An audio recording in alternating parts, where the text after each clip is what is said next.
Think you know Queen Elizabeth I, the untouchable Virgin Queen, the woman who faced down the Spanish Armada and ushered in England's golden age. Think again, because, behind the white face paint, behind the jeweled collars and the dazzling court performances, was a body in decay, a queen rotting alive while the world bowed at her feet. History adores the myth of Elizabeth, the wise, witty, unblemished ruler who made England shine. But myths have a smell, and if you could have stepped into her court, past the silks, the perfumes, and the incense, you would have smelled the truth, sugar, rot, and something far worse. Elizabeth Tudor was addicted, not to power, that came naturally, not to love, she banished it from her life. Her addiction was sweet, crystalline, and deadly. Sugar. In the 16th century, sugar wasn't the harmless sprinkle we know today. It was rarer than gold, arriving on ships from faraway colonies, harvested by enslaved labor under blistering sun, ground down and purified until it gleamed like powdered glass. Only the richest in Europe could afford it: dukes, popes, kings, and Elizabeth, who consumed it like a modern celebrity consumes fame. She had candied violets for breakfast, marzipan sculptures at banquets, edible castles, golden swans dripping in syrup. Her table was a theater of indulgence, each meal a performance of power. Ambassadors left not speaking of her words, but of her deserts. But this luxury came with a hidden cost. In Tudor medicine, sugar was thought to balance the humors, to sweeten the blood and preserve youth. Elizabeth believed it kept her radiant, but in truth, it was eating her alive. Her teeth blackened, her gums bled, chronic infections inflamed her jaw. Yet every morning, she polished her mouth with a mixture of herbs and sugar. Yes, she brushed her teeth with the very thing that destroyed them. It wasn't ignorance, it was belief. Belief that sweetness equaled purity, that whiteness equaled divinity. By her 50s, Elizabeth's once luminous smile had become a horror. Visitors wrote that her teeth were black and broken, her breath so foul that courtiers subtly stepped back as she spoke. Her words, once razor-sharp, began to slur. The woman who ruled with language could no longer pronounce her own power. But in one of the strangest twists of royal influence, Elizabeth turned disease into fashion. Ladies of her court, desperate to imitate her, began painting their own teeth black with soot and charcoal, pretending to have the same rot. To them, black teeth weren't decay, they were a crown, proof that you were rich enough to rot like a queen. It's almost poetic. The court of the Virgin Queen, polished, perfumed, and painted, hiding a collective corpse beneath lace and gold. But Elizabeth's sugar obsession wasn't just vanity. It was performance, a kind of propaganda in edible form. Sugar was England's most visible sign of wealth and conquest. The Tudor court used it to display dominance over foreign trade. Each sugared banquet was a declaration: England has arrived. And Elizabeth, by consuming it endlessly, embodied that empire. Still, this sweetness masked something bitter. Beneath her golden age glittered a medical superstition older than her dynasty, a fear that the body was fragile, that cleanliness could kill, that even water itself might open the door to death. Because the Queen's greatest horror wasn't her teeth, it was bathing. In her time, people believed that water could seep through pores and unleash disease, that washing too often invited plague into the body. And so Elizabeth, radiant and rotting, stayed dry. She wore linen shifts beneath her gowns that soaked up sweat, grease, and skin flakes, believing the fabric absorbed toxins from her flesh. When she did clean herself, it was with rosewater and vinegar, dabbed gently by trembling servants who dared not scrub her royal skin. Imagine that, the most powerful woman in Europe, untouched by real water for weeks at a time, her body layered with powder, perfume, and dust. Every movement released a faint sweetness, the scent of decay disguised as roses. And yet, this filth was armor. In an age where appearance was survival, Elizabeth turned her own body into myth. The sugar that poisoned her smile, the powder that sealed her pores, all of it was part of her theater. To remain divine, she had to remain untouchable. In portraits, she glows, ageless, perfect, almost celestial. But the artists never painted the smell. They never painted the teeth. They never painted the woman sitting for hours while her courtiers fanned away the stench of her breath. It's easy to think of her as mad or vain, but there's something hauntingly human in it. She wasn't trying to deceive the world. She was fighting against time, disease, and death with the only weapons she had: sugar, powder, and belief. Elizabeth's court adored her, feared her, and copied her down to their bones.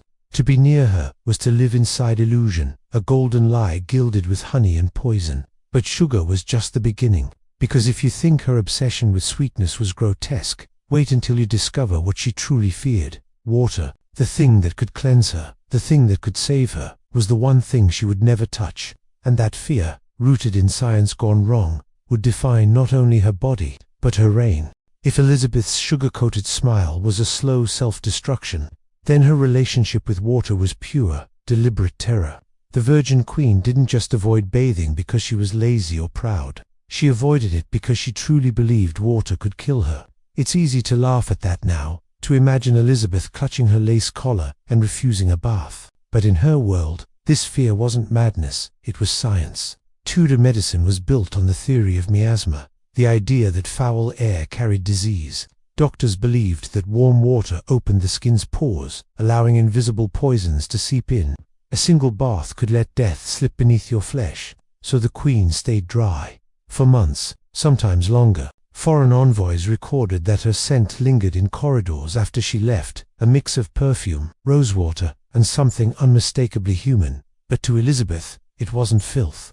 It was protection. She believed her skin pale, untouched, layered beneath fine linen, was a sealed barrier against sickness and corruption. Each morning began like a ritual from another world.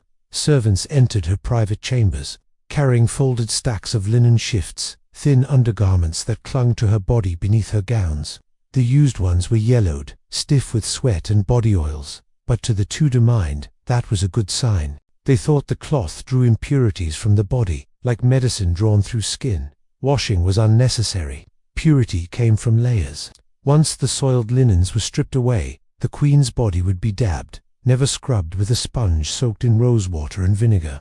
The scent of flowers masked the truth beneath, weeks of grime, powder, and sweat. The royal attendants performed these rituals with trembling precision. To touch the Queen was to risk wrath or superstition. They whispered that her skin was holy, that to see it bare was forbidden. Some historians think Elizabeth encouraged this. She wanted her body to be mythical, unknowable, sacred. The less real she appeared, the more divine she seemed. And yet, the truth was far from divine. Her palaces, those golden marvels of Tudor architecture, were monuments to beauty and filth alike. None had plumbing or running water.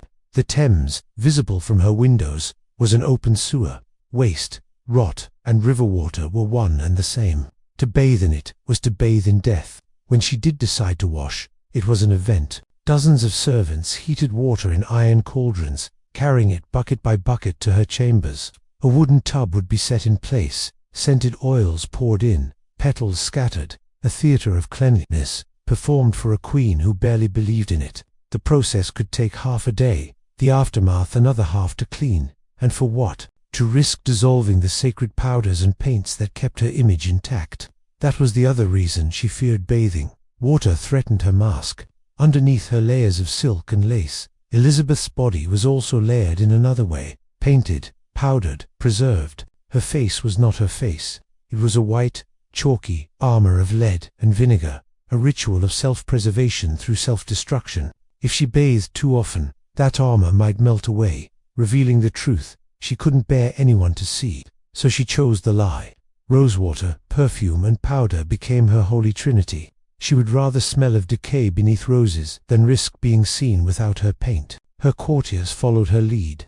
The entire Tudor court, hundreds of noblemen and women, became a reflection of their unwashed monarch. The air in those palaces was heavy with scents: lavender, musk, sweat, and something metallic, like old blood. Windows were rarely opened.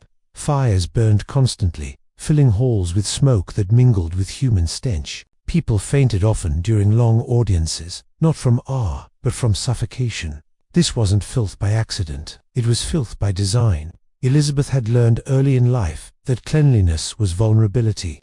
Her mother, Anne Boleyn, had been executed when she was just 2 years old. Her father's wives had come and gone like seasonal garments. Power, in the Tudor court, was not about purity of body, it was about control of perception. So Elizabeth made herself untouchable. She turned her body into a mystery that no man, no doctor, no rival could ever fully access. Filth became a kind of fortress, one that protected her from more than just disease. Foreign ambassadors described her as divine but distant, radiant but unreal, and that's exactly how she wanted it. No one touched her, no one bathed with her, no one saw what lay beneath the silk. But the human body always tells the truth, even when a queen does not. Under the powder, her skin was breaking. Beneath the perfume, her flesh was beginning to rebel. Years without proper washing had begun to show their cost. Infections festered unseen. Sores that never healed were merely covered, not treated. The Virgin Queen, worshipped as an icon of perfection, was becoming a prisoner inside her own body, and yet she endured. She smiled through the pain, turned her rotting image into myth, and ruled an empire, while literally falling apart. But even her refusal to bathe, her obsession with rosewater and ritual, couldn't conceal what was happening beneath the paint. Because the real danger wasn't filth, it was the makeup that hid it. The poisons she trusted to preserve her beauty were slowly killing her from the inside out. Next, you'll see how Elizabeth's most famous look, the ghostly white face that symbolized power, purity, and perfection, was made from death itself. Every portrait of Elizabeth I tells the same lie: the flawless white face, the scarlet lips, the cold, commanding eyes that never age. But that face, the one etched into every English coin and immortalized on every painting, was never real. It was a mask painted with poison. Every morning, before the court was allowed to see her, Elizabeth's attendants performed a transformation so secret it bordered on sacred ritual. In the dim light of her chambers, they prepared a thick white paste called Venetian ceruse, a mixture of vinegar and lead carbonate. It was the height of Renaissance beauty, imported from Italy at enormous expense. The purer the white, the higher the status, and Elizabeth needed that whiteness. In an age where pale skin symbolized purity, power, and divine right, her appearance wasn't vanity, it was policy. The Virgin Queen could not be seen as mortal. She had to be eternal. But the ceruse was killing her. At first, it worked beautifully. Her skin gleamed like marble, her cheeks blushed faintly beneath the whiteness, her court swooned over her angelic glow. Yet beneath that glow, something horrific was happening. The lead seeped through her skin, into her blood, into her bones. It corroded from the outside in, the same slow poison that would later destroy entire generations of painters, miners, and cosmetic users. As months turned into years, her skin began to burn and crack. Small sores formed on her cheeks and forehead. Her hair started to fall out in clumps. Her gums darkened. Her hands trembled. Her moods swung like storm winds. But rather than stop, Elizabeth doubled down. When the sores appeared, she added more makeup. When the skin peeled, she layered new paint over the scabs. Her attendants would sand down the old lead mask with vinegar and wine, then spread on a fresh coat. Every layer hid another wound. Every layer added another dose of poison. By her 50s, the woman beneath the crown had all but vanished. Her face had become a fragile shell, a cracked, chalky surface that could crumble at a touch. Foreign ambassadors wrote that the Queen's skin looked more painted than human, that her lips shone an unnatural crimson that never faded, even through entire audiences. That crimson was cinnabar, mercury sulfide, another deadly element. And if lead was eating her skin, mercury was devouring her mind. Chronic mercury poisoning leads to tremors, hallucinations, insomnia, and paranoia. Historians now believe the Queen's sharp temper, her mood swings, her long bouts of melancholy and restlessness, all symptoms of what she wore every day. Even her legendary indecision, the hesitation that paralyzed her court for weeks, could have been the mind of a woman slowly unraveling under her own beauty ritual. The poison made her erratic, but it also made her immortal. Because Elizabeth understood something her contemporaries did not. Appearance was power.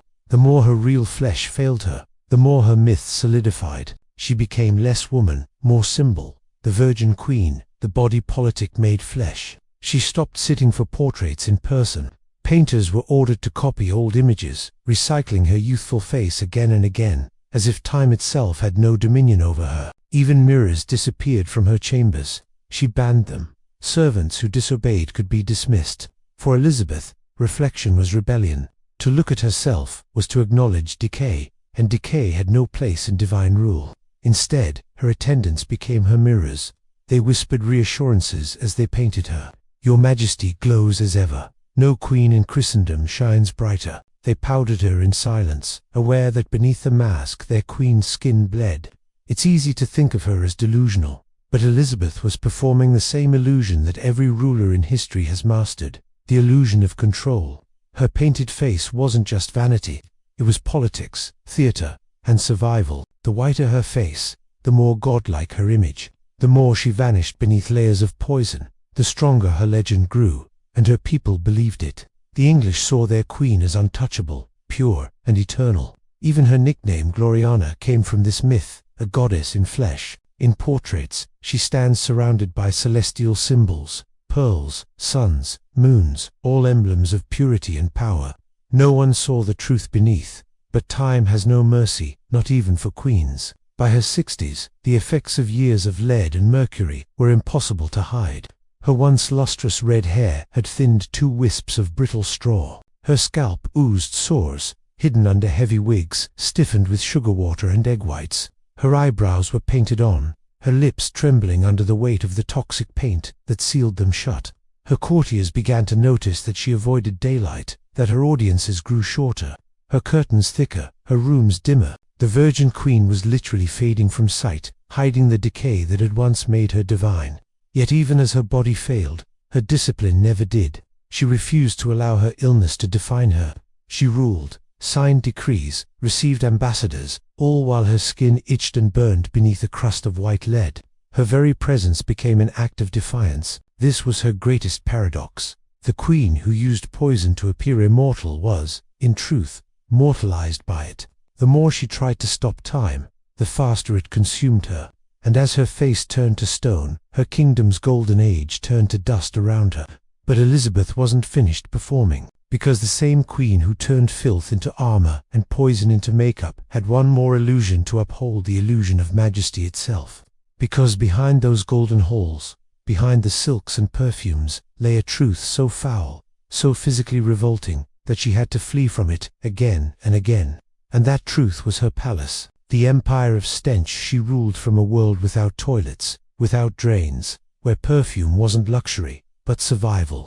The final illusion of Elizabeth's reign wasn't her face, nor her body, it was her palace. The great Tudor courts, Hampton Court, Whitehall, Greenwich, shone like jewels in paintings. In reality, they reeked. Behind every gold-leafed ceiling was a stifling fog of sweat, smoke, and sewage. England's golden age was built on a foundation of filth. Start with her private chamber. Elizabeth's throne room dazzled with silk banners, polished silver, and flickering candlelight, but beneath the rushes on the floor, a hidden world festered.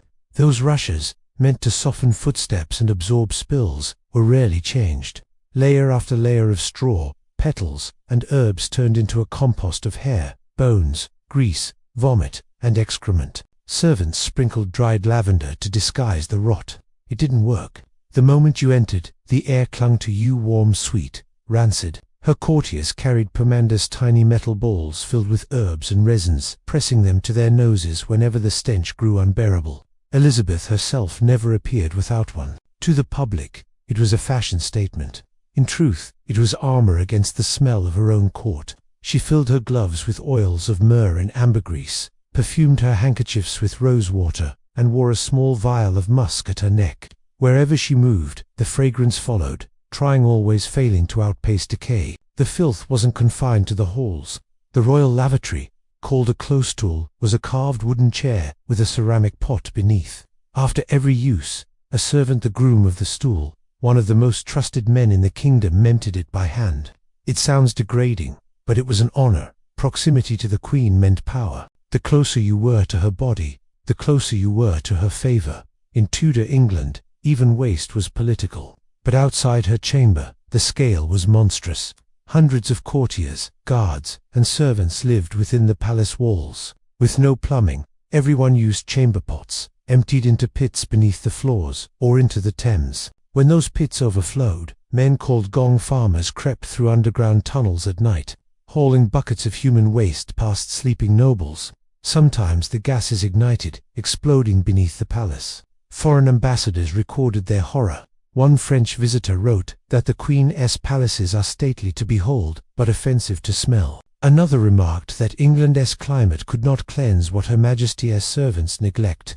To them, it was unthinkable that the ruler of such power lived in conditions more foul than a Paris tavern. Elizabeth, however, knew. She could smell it, even through her layers of perfume, and she fled from it. At least once every few months, the entire royal court packed up hundreds of carts of furniture, clothes, documents, and people and moved to a different palace.